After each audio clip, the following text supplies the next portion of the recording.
The Call of Duty Black Ops games lean into fantasy and often surprise with a mind-bending narrative, and the Black Ops 7 campaign is no exception. This is a specific flavor of Call of Duty story that only developer Treyarch has shown the capacity to tell, and despite a few stumbles, the Black Ops 7 campaign does enough to leverage the potential of its more psychological narratives while also moving the satisfying shooter gameplay into a new framework.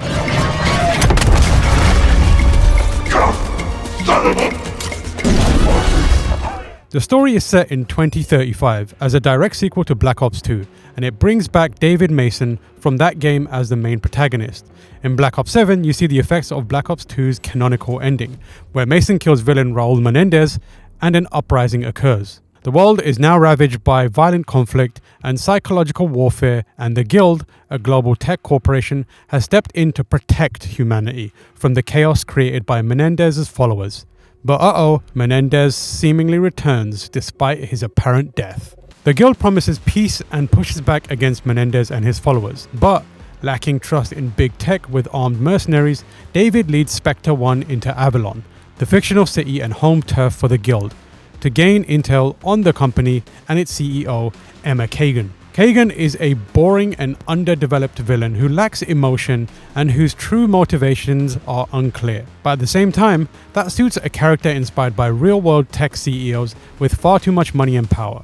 Unfortunately, the talent of actress Kiernan Shipka is wasted on a lifeless character. Kagan and the Guild have weaponized the fear-inducing biochemical substance known as Cradle, which Woods and Alder's team were trying to stop in Black Ops 7. This substance creates hallucinations that drive much of Black Ops 7's campaigns. Some of the best parts of the story are these trippy, down-the-rabbit-hole moments, where you're fighting ghoulish creatures and zombie-style bosses. There are also powerful hallucination segments where characters are forced to relive parts of their past.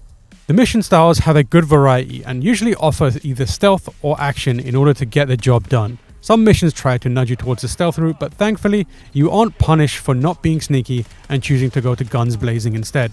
You also get to fight across a wide variety of locations, despite a few missions taking place specifically on Avalon. A lot of the throwback locations are used in a way that's meaningful to Mason and his team, and as a Black Ops fan, I enjoy seeing places like Vorkuta show up in Black Ops 7, but it is worth mentioning that the campaign does reuse some assets in a way that's off-putting. Some of the creatures you encounter look demonic or undead, and those work for the hellish hallucinations, but a few missions use the vermin and parasite enemy types from Black Ops 6 zombies, and those feel jarringly copy and paste in Black Ops 7's campaign. The campaign also has co-op, so the story puts you in the boots of David Mason or one of his squad mates. You're Mason when playing solo, or you're one of the other 3 squad mates in a co-op session of up to 4 players. Call of Duty having a cooperative campaign is something we haven't seen since 2015's Black Ops 3, where it was poorly received. Initially, I was feeling skeptical at the announcement of this being a co-op experience with some large-scale missions. I love co-op games and open-world environments, but I don't think those formats often work well for Call of Duty. Campaigns are at their best when you're thrust into tightly controlled set pieces designed for a solo player. You're the main character, and all the cinematic moments and immersion carry so much more weight. Thankfully, the solo experience is still possible in Black Ops 7, and going solo is the best way to fully experience the story's scripted moments of tension and the eerie hallucinations you'll encounter.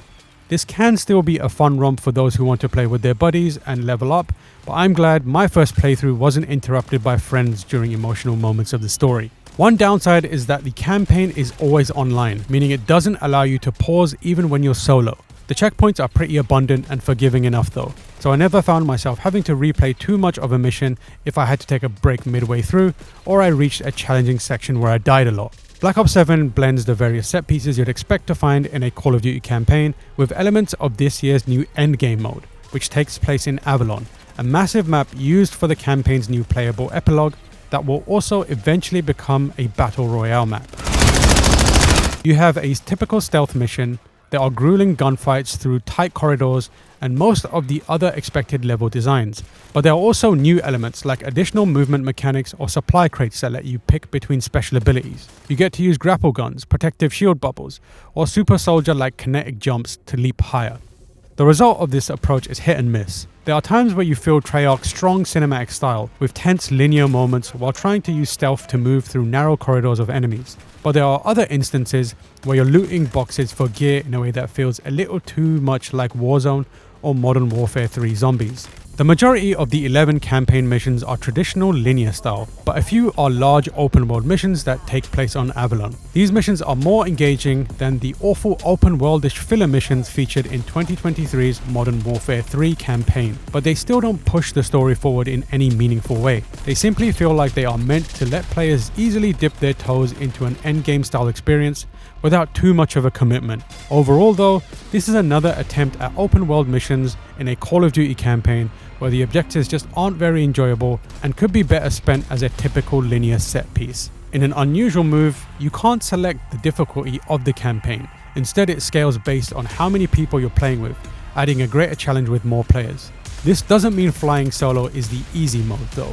There's still a fair amount of challenge, but you do get plenty of items to assist you, like an abundance of ammo, armor plates, and self-revive kits. I usually play the campaigns on the hardest difficulty, so this wasn't a bad experience for me. But some players might get frustrated by the sometimes overwhelming amount of enemies that swarm you in solo.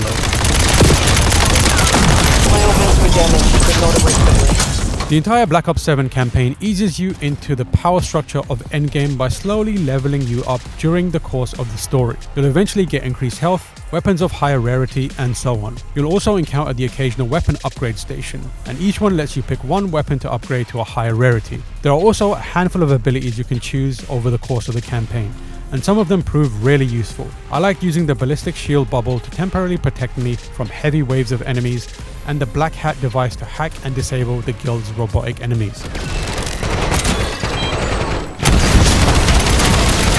The 11th and final mission of the campaign does wrap up Black Ops 7's story, despite the ending not feeling very satisfying. But the game doesn't end after the credits roll. Instead, you're asked to create a character profile for Endgame, Black Ops 7's new sandbox-style experience meant to deliver more story and content with post-launch seasons.